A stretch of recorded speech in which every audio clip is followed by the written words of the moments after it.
All right. Welcome into the Paul Farrington Show, a reaction to the Bears-49ers thrilling game in San Francisco. It comes down to the final play of the game after a hook and ladder that Chicago runs. DeAndre Swift, much to my dad's pleasure, is stopped short of the goal line in his fantasy championship game. And the Bears have 4 seconds left. And, all season long, they've been pulling off these miraculous plays. They've had come from behind wins. I think they said 6 in the final 2 minutes of the game, the most in NFL history this year when they've been trailing. They've come back to win. And there's been just, an unbelievable amount of magic behind Chicago. Tirico says it runs out for the Bears. Clock strikes midnight. I'm not sure we're quite there yet because there's a lot of season left, hopefully, for Chicago fans. But just an unbelievable finish. Ziggy, go ahead. Give me your first thoughts while I adjust the volume thing real quick.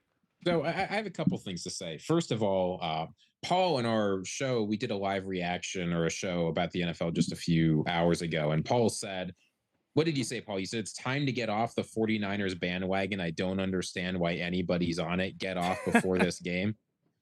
I'm standing saying, by. The 49ers might be the best team in the NFC. They certainly have the best offense in the NFC. I'm still standing behind. Look, let's start with Chicago, and then we'll get over to San Francisco. Okay. I won't take my victory lap yet. Yeah, don't take your victory lap just yet. Give me your Bears instant takeaways here. Yeah, so here's the opposite of a victory lap.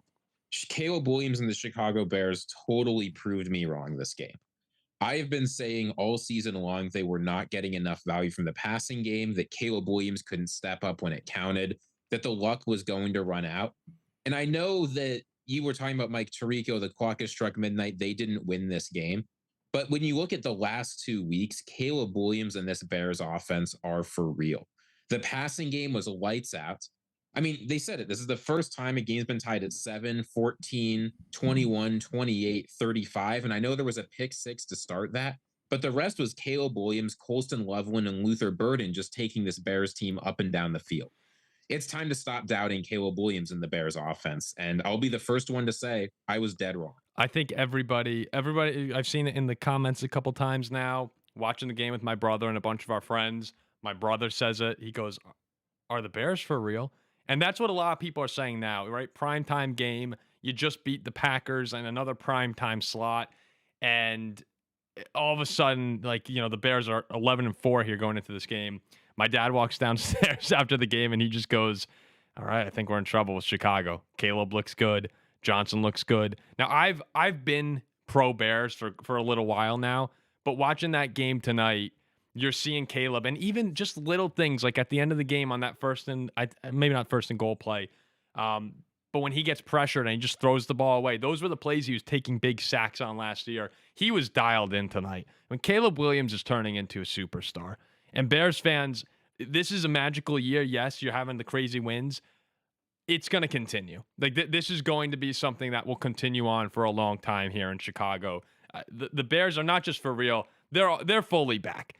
And I actually think watching this game tonight, I was ready to come on if the Bears won and be like, okay, they can legitimately go to the Super Bowl. Losing on the last play of the game doesn't change that. In San Francisco, a place they very well could wind up playing again, maybe even in the NFC Championship game. The Bears aren't just for real. They're a legitimate Super Bowl threat. And when Caleb Williams plays like this, I mean, that offense is damn near impossible to stop. Yeah, we'd like to see the game where the offense and the defense click together, and there's no doubt Nation Wright going out early hurt. I will say, if you want to know how good Caleb Williams was this game, look at what Chris Collinsworth, who's hated Caleb Williams all year, was able to criticize him for. It was when he was rolling out under pressure and he missed a couple throws. Other than that, Caleb Williams was basically perfect tonight. And again, this is with skill position players having the flu. This is with Rome Odunze out. This is with an offensive line that had an up and down performance. Mm-hmm. This was not everyone around Caleb Williams making things work. This was him making accurate, decisive reads for quick throws. This was him taking advantage. They said it was Aaron Rodgers-esque, and it was, of a free play to have a huge touchdown bomb. This was him knowing when to be aggressive, knowing when to be conservative. And when the game was on the line, 49ers defenders were in his face every single play. And I turned to my dad and said, I just know Caleb Williams is not going to be sacked. And the level of improvement it's crazy. There is no player. If the NFL had a most improved player award, Caleb Williams would be minus a trillion for it. He's clearly the most improved player in the NFL. And he's showing now he can be the leader the Bears need. And not only that, but when we've thought about the Bears all season, people talk about the turnovers, they talk about the running game. And the running game was fine tonight. I mean, they averaged 5 yards a carry. It was 20 carries for 101 yards on the ground. And Swift and Monangai, I mean, what a great backfield. I think Monangai is so much fun to watch. He's maybe just because he went to school, right down the road from where we live here in Jersey. But I mean, he's just awesome. Tonight it was about Caleb Williams, and I think it showed a lot of people in this slot that he can go in there and play his best when it matters. And the thing is, he's really been doing it all season long. I know maybe he didn't have quite the numbers that he had tonight all season, but every single time they need him to make a play, I mean, go look at the Philadelphia game, right? Game that he kind of struggles in. The Bears' rushing attack is unbelievable in that game. Comes down to the wire. Caleb makes that unbelievable throw to seal the game. Like, he's been doing this. The difference in this game was they needed a touchdown basically every time he touched the ball. Yeah, they did. And, it means something when you can deliver one or two big drives in key moments, but it is something different to be able to deliver a key drive every single time you get the ball. When you start to, the Bears are very close to combining the magic season with peaking at the right time. And I get a lot of Packers fans who are watching this are probably saying like, hey, we had them dead to rights a week ago. The Bears have been playing good football though for most of the season, but they've won 1, 2, 3, 4, 5, 6, 7 of their last 9 games. Very easily could have been 8 tonight. When you combine like a young team kind of coming together at the right time with the magic they've had this year, that's a very dangerous combination come playoff time. And they need to win, right, to lock in the 2 seed. As long as they win and Philly loses, they will be the 2. Yeah, that's correct. They need that game at home next week. They have to be the 2 seed because like they had a real shot at the 1, and it's off the table now. You don't want to be in a position where you have to go to Philly again in round 2. Because I think the Bears can actually get to the NFC Championship game if those 2 games go through Chicago. Obviously, they can go in Philly and win. We've seen them do that. But that's a tough place in the playoffs. You'd rather roll the dice in Chicago, where both those crowds, we're talking about 2 of the more electric crowds you're going to have come playoff time, got to beat this Detroit team. And I would pick them to win this game right now. But do you think next week is as important as I do? I absolutely do, because the expectations in Chicago have changed through the course of the season, right? If you ask the Bears fan at the start of the season, do you care whether you're a 2 seed or a 3 seed and have a slightly harder game in the divisional round? They would have said, whatever. We made the playoffs. We won the division. That's great. But as you said, Paul, this is feeling like a magical season for Chicago. And the offense is clicking.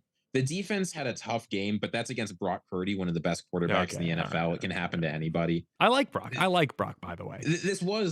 I'm not worried about the Bears defense because they struggled this game. But yeah, I don't want to go on the road to Philly again if I'm a Chicago fan, right? You were able to win last time. You gutted it out. It was good. Eagles are playing better now. You should expect to win the wild card round.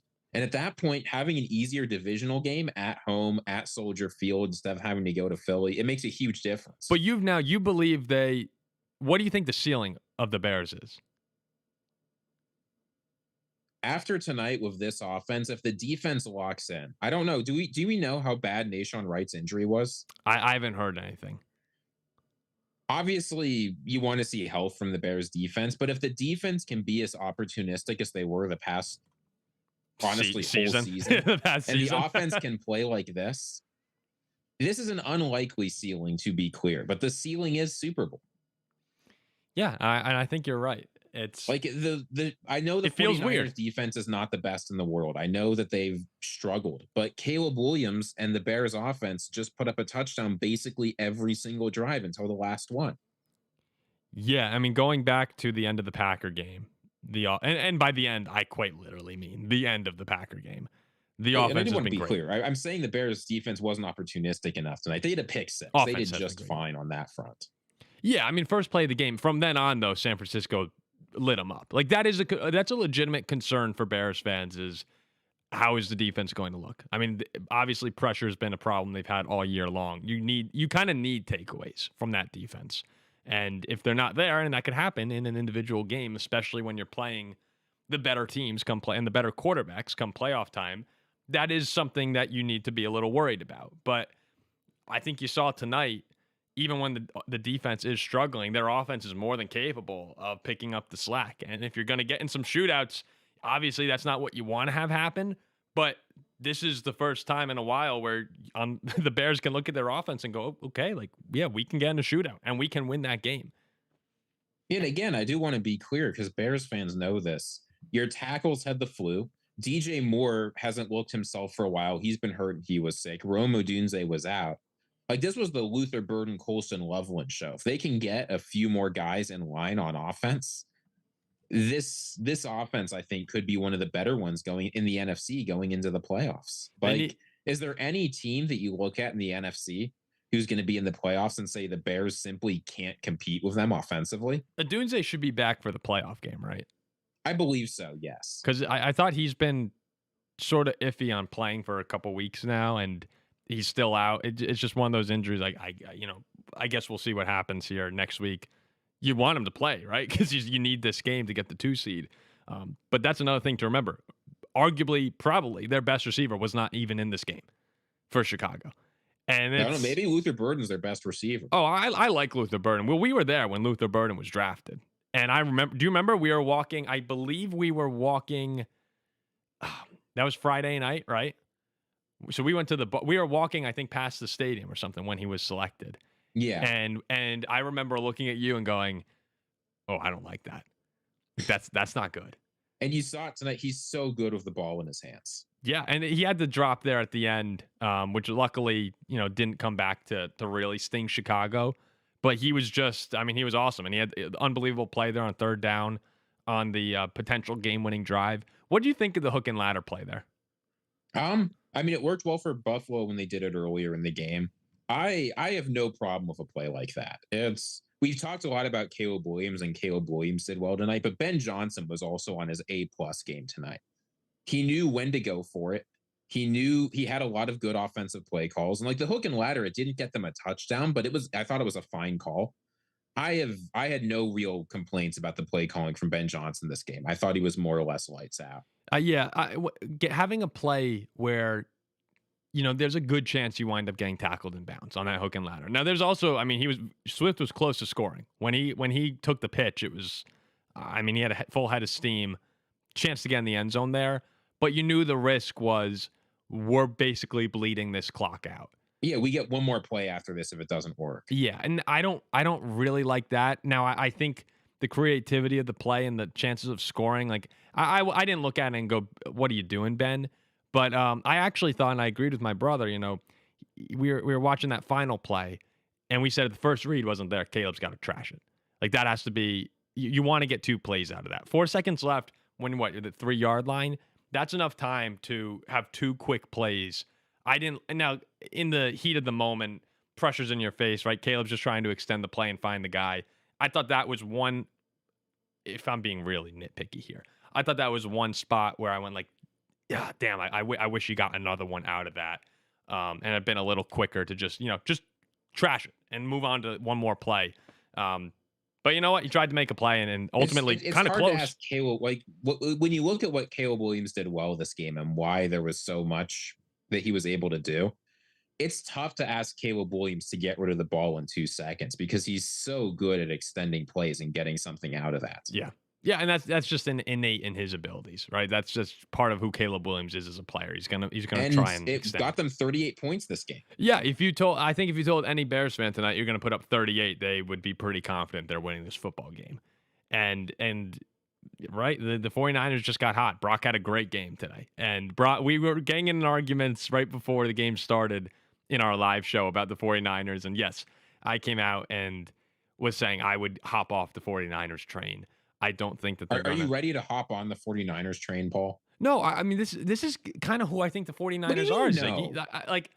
I like the 49ers. I think they're a good football Their offense team. over the past 3 weeks has put up 37, 48, 42. I think the 49ers are a very good football team. And obviously if they go in and beat Seattle and have the 1 seed, obviously the Super Bowl is in play.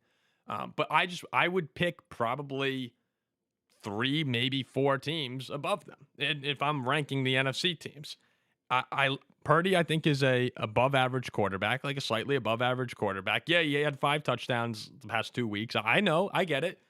But I think Brock is a guy who when he's on, he is on, and he can light you up, no doubt about it. But there are also games with Brock Purdy, we can't forget, where you sit back and say, did they really pay this guy, $50+ million a year? How many plays did you say that this game? Not plays this game. I'm saying there are certain games with Brock Purdy where you sit back and you say, oh, all right, that was a little ugly tonight. Like, he has those games, more so than a lot of the guys that we talk. That it sounds like you're putting him in the category with. Like, I don't think Brock Purdy's a top 10 he had quarterback. one game like that this year? It was the Panthers game? They did win that game too. But I just think Brock Purdy's a good quarterback. But the real concern for me is the defense. This is what I said a couple shows ago. The defense with the Bosa injury, with Warner, they're just decimated there. And I think that if you're going to go through these tough teams in the NFC playoffs, they're going to give up a lot of points. And you're going to be playing, I don't know, I see you laughing over here. They're going to give up a lot of points. And I'm not willing to bet on them to match it every single week. And you're playing better defenses than the Bears. Seattle's a better defense. The Rams are a better defense. Philly's a better defense. The 1 seed is critical for San Francisco. They need to get that 1 seed. I think the Rams can go on the road and win some big games. Obviously, the 1 seed is huge for Seattle as well. I'll write off whoever loses that game. Yeah, I get that. Having the 1 seed versus going on the road is a huge deal. But I think it's a much bigger deal for... Yes, it's obviously, right? If we're playing like Captain Obvious, I know. Well, no, I just mean like if you look at how things go, something like 60% of 1 seeds make it to the Super Bowl. It's very, very hard to do anything else. But I think for those 2 teams as well, and I know Seattle fans are coming out, they're like, have you seen our record on the road? Like, I don't care. I don't care. I don't trust Sam to go on the road and go to the Super Bowl. I will. Well, I don't care who you are. I will fade every wild card team to win the Super Bowl. I think a team like LA with Stafford, right? A guy that's done it before, a guy who's probably going to win the MVP this year. The Rams, you can look at them as a road team and say that team can still go to the Super Bowl. San Francisco and Seattle, I don't view that way. Well, it was tough for the Rams last year to have to go on the road, right? And listen, there's like the Bears and the Eagles, they're going to get some home games. The difference is with the West teams we're talking about here, if you're not the one, you're on the road for probably every game. And it's going to be 3 games. It's not 2, right? You're on the road for 3 games. I don't think either of those teams can do it. And it's going to be an awesome game. And it's a fun one for me because it's 2 teams that are very good, but 2 teams take a victory lap for whichever one loses. Yeah, and I'll take the victory lap. I think Seattle's been better most of the year to me. But I guess I've been disrespecting San Francisco this season. So I can't wait to watch it. And it's going to be Saturday night. We're arguing in our group chat which game should be Saturday night between the Panthers, Bucks, NFC South game, Steelers, Ravens, AFC North division game, and then the 1 seed between the Seahawks and the Niners. And it looks like they put Saturday 4:30, Panthers, Bucks, Saturday night, which you and Jack were advocating for, the 49ers and the Seahawks, and then Sunday night. It's got to be a primetime game. Yeah, I was saying I would have put it the 4:25 on Sunday, game of the week, because Saturday night I like to go do things, and I like to do things. So I get it. It's not a horrible decision. Then you have Sunday night Steelers Ravens. Just one thing. Yeah. Could you consult the results of the most recent poll in the chat? Let me see. Hold on. Are the Bears for real? No. The one after that. Hold on. It hasn't loaded for me if it's there. Let me reload this thing. You check it's important that you check this in the chat because chat has decided on your 49ers take. Is Paul a bozo? 52% yes. Sorry, 52 Paul. yes. And 48% no. I mean, look, with only 56 votes, I don't think that's a sufficient sample size to draw, valid also, conclusions. Elite 90 says we, the Paul Farrington Show, are sleeping on Green Bay.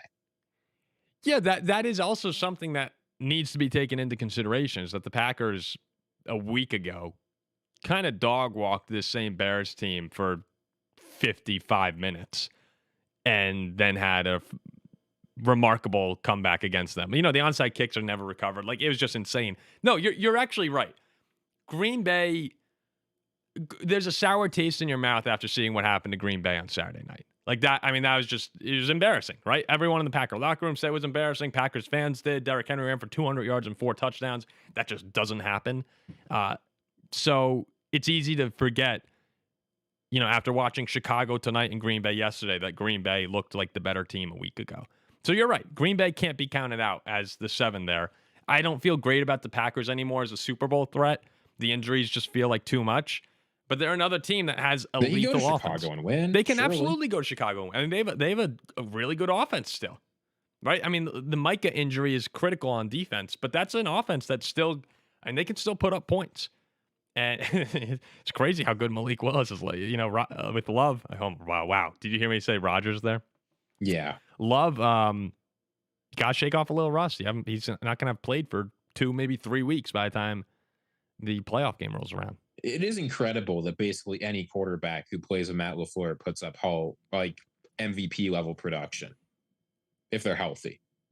He's a very good head coach. If the Packers fired LaFleur, and I know some Packers fans want that, a team like the Giants, I mean, he instantly becomes the number 1 candidate for most teams who are looking for a coach. The things he does to have quarterbacks, I mean, we talked about this of Andy this week. The things he does to have quarterbacks ready to play week in, week out, no matter what, is incredible. Yeah, and these people are right. The Packers were absolutely a Super Bowl team when they're healthy. But, you need a defensive line. And the Packers without Micah Parsons, there's a reason they sold the farm to get him. Yeah, look, right now, that Packers, I hope the Bears win next week because I want Packers-Bears rematch. I think most Bears and Packers fans want that rematch too. Actually, I'm going to put this to a poll, actually. I'm curious what our fans think. But, Paul, do you think the Packers should want Chicago to win next week? Oh, absolutely. And I think the Bears also want to. So if the Bears were the 3, they get San Francisco, right? Yes. Or Seattle. And yes. I think the Bears would much rather have the Packers than San Francisco or Seattle. And then maybe you want San Francisco given what you just did with that defense. But I think you'd probably want the Packers over them if you're a Chicago fan. And the Packers would much rather go to Chicago than go to Philly, would be my guess. So I think this is a weird situation where both teams, both fan bases, are rooting to play each other because they feel like that's the best matchup for them to go on to the divisional round. It's kind of an interesting way this is going to work out. And it just so happens to also be perhaps the best rivalry in all of football. So I'm all for it. I'm assuming you are as well. Oh, yeah. I mean, if I were a Packers fan, that's exactly what I want. Oh, just a football fan or an NFC North fan. I mean, it's a fun game. Having these two teams play again in the playoffs, round 3, they're 1-1 in the season. They're going in different directions as teams. I want to see it. Yeah, that'll be great. And, I see someone here says Brock Purdy was amazing. No, Brock was unreal tonight. I do not want to be viewed as a Brock Purdy hater. It may sound that way. Because you are. You think it might sound that way because Ziggy's pushing anti-Brock Purdy Paul propaganda out there.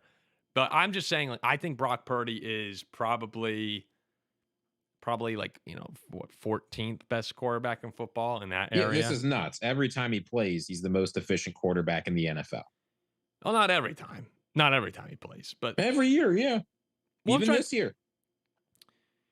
Where do you think he is? I think he's borderline top 5. Top 5 what? Quarterback in the NFL. Borderline top 5 quarterback in the NFL. You just don't want to believe it because he had good weapons earlier in his career. 14 is too low of a number for me to go through the whole league and list people. Top 5 is not. Can you? Who do you think is above Brock Purdy? Let's see. We got Burrow, Allen, Mahomes. Okay. Lamar's fallen off a cliff, but I'll put Lamar up there. Okay. Stafford's retiring, but I'll put Stafford up there. All right, that's 5. Herbert. I'm not sure who else. You're an anti-Herbert guy, aren't you? I've got Brock Purdy's played better than Herbert every year he's been in the NFL. You like May? Drake May hasn't done it as long, so I'm more skeptical of that. So, all right, so you're taking Purdy over May. Yeah. And what'd you say about Herbert? I'm sorry, I missed it. Brock Purdy's been better than Justin Herbert every year they've been in the NFL together. It's not close. I mean, look, game on the line, I'm taking Justin Herbert. Or like life on the line, I'm taking Herbert to win that game. Yeah, this is bias. What if you put Justin Herbert on that 49ers team? If you swap the teams? Yeah, what if? Justin Herbert has not played well every time. Like, he hasn't played well in a while. Would you say there's no bigger player of a gap between perception and actual production than Justin Herbert? Except maybe Brock Purdy. Would you take Dak? No. Love? Probably not. Your boy? You wouldn't take Love over Purdy? Probably not. Malik? Would you take Malik Willis? Oh yeah, I mean, I'd take Malik's elite. I'd probably take Caleb over Purdy right now. Like, I think Caleb. No. I think Caleb's almost there. I think Goff versus Purdy is. I'd take Purdy. I think that's closer. Like, I think Purdy's in that. Did you watch the game tonight? Brock Purdy. Oh, he was amazing tonight. He was great tonight. Purdy was great tonight, and his top level performances are elite. Like, there's no doubt. His top level performance happens all the time. I'm just saying. Okay. I'm just saying. Put a poll. Is Brock Purdy a top 5 quarterback in football? I didn't say he was top 5. Can I put borderline? Borderline top 5. So let's say anywhere in that like 4 to 7 range. Is that fair? Yeah, sure. Top 5, borderline top 5. Yeah. Yeah, I'm interested to see what people say about that. I think we're gonna get people say basically always now, but that's because they're not actually running through and thinking about it. Okay, we'll let this poll go, and then we'll close up the show here. But anyway, I think that if you're a Bears fan, it's obviously disappointing in that you were hoping for the 1 seed. The silver lining you could take away here is the offense was just unreal. And you're legit. Yeah, that's it. And that's the takeaway everyone should have is the Bears are legit as a Super Bowl contender, right? Not just an NFC, all right, they can make a run. Super Bowl contender. Winning the Super Bowl contender is in play for Chicago. Still think it's unlikely, but it's a path that has it's a realistic road that we could go down here. And the other one is, even if you won tonight, it still would have been, you needed San Fran to then win. I think Seattle's going to beat the 49ers. So you'd still need San Fran and to beat Detroit. So there were still things that had to break your way that were not in your control to be the 1 seed. Definitely disappointing. But you just showed, hey, if you do wind up having to go to San Francisco again, you almost beat them here tonight. They can win that game. So I think if their offense plays like this, they can beat anybody. Yeah, I think you saw that tonight. Obviously, the defense has its concerns. But yeah, it's a good night to be a fan of either of these teams. It's a very good night to be a 49er or a Bears fan. And that is what's fun about these games when it's 42-38. You feel great because your offense puts up all these points. You could forget, though, the defense allowed that many. And that's something, let's just watch that moving forward for both these teams. What happens come playoff time, Bears-Packers, right? Packers had a lot of drives. The Bears keep the turnovers up. Yeah, can the Bears? Pick 6 is honestly the only thing, I don't want to say the only thing that kept them in this game as if the offense wasn't important. But that pick 6 did a lot to keep this game close. No, and they've done it all year. And that's why Bears fans can look back on this and go okay, that's who we've been. That's been our identity this year. Against the Packers, right? They had the turnover. They stripped Jacobs. I mean, Nahshon Wright has been unreal at those strip. Hey, careful there. Careful. Nahshon Wright is the greatest stripper in the NFL. He's unreal. So let's just see how these defenses look come playoff time. But clearly the offenses are top shelf and can go against anyone. Well, Paul, we got 2 super chats here, and then we can wrap it. Yep. And the poll is 65-35 no, which I actually think bodes better for you than for my argument here on Purdy. That's a lot of people. That's a lot more yes than no. More than I thought. I think that's recency bias personally, but it's a good look for your take. Okay, let's hit these super chats and get out. This is from Jorge Martinez. I've got the Rams winning it all, but I think Drake May should get the MVP. He's a lot more valuable to the Patriots than Stafford to the Rams. They're both pretty valuable. They're both extremely valuable to their teams. This is this is an MVP debate. I don't really care who wins it. Drake May is better on the ground. Stafford has more touchdowns, but some of them came in blowouts. They're both near the top of their conference. Whatever. I don't know if you agree with that, Paul. No, I get what you're saying there. It is. It is pretty close, actually. Well, what's That's the what I mean. current? That's why I'm not going to feel hurt if either of them get it. I think Stafford will get it, and maybe part of it's going to be narrative driven, right? He's been this guy who won a Super Bowl. This is something that it will elevate him to probably the elite of the elite talk. Like when you're talking best quarterbacks ever, Matthew Stafford winning an MVP here, potentially a Super Bowl. I mean, there's a lot on the line here for Stafford's legacy, and I wonder if that will influence the voting in any way. Hopefully not, right? You don't want that to ever be a driver of people giving out these awards, but you can't. I mean, That's how it works. You can't We know diminish that. what either of these guys have done. I would probably give it to Stafford personally. I think he's just been phenomenal. I know as far as like the Patriots roster is worse than the Rams, but Stafford is doing a lot for that Rams offense. Yeah, just watching the two of them, I think Stafford has been the best quarterback in football this year. Myles and then Garrett. we've got this one from Michael Merrill. Rank 1 to 3, least want to most want. Who do you not want as the 1 seed? Seattle, San Francisco, or the Rams? What if I were a Packer fan or something, or a Bears fan? Like it just says, or who I don't least like. want to most want. So what do you want, Paul? Who do you want as the 1 seed? Oh, I'd prefer it to be. Jeez. See, that's the problem. I don't like any of these NFC teams, so I'd probably say I'd prefer the Rams to have it, just because I don't like Seattle from the Walsh kick. The Niners are just kind of annoying, but I do think that the 49ers or Seattle getting the 1 is more entertaining than LA.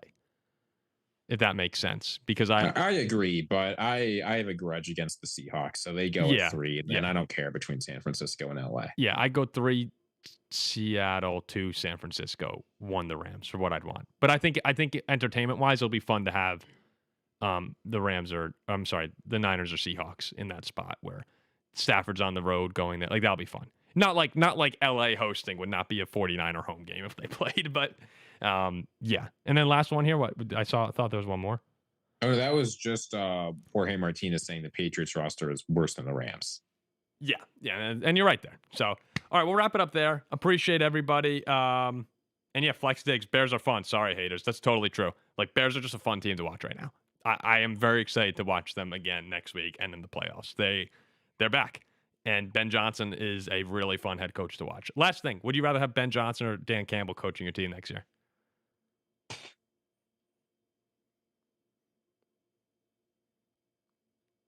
I think Ben Johnson. I think that means Ben Johnson. Yeah, I think I would too. The way he's transformed, I mean, they both just transformed perennial bottom feeder organizations very, very quickly. Yes, it's not this discredit to Dan Campbell at all. And I think sometimes we've forgotten that what Dan Campbell did. People are saying, well, Ben Johnson took over the Bears. Yeah, well, Dan Campbell took over the Lions. Yeah. And yes, the Bears are fun to hate watch too. If they're a fun watch no matter what. All right, we'll wrap it up there. See you guys later this week. Okay, let me just end it up here. Hey guys, is that like a magical recorder?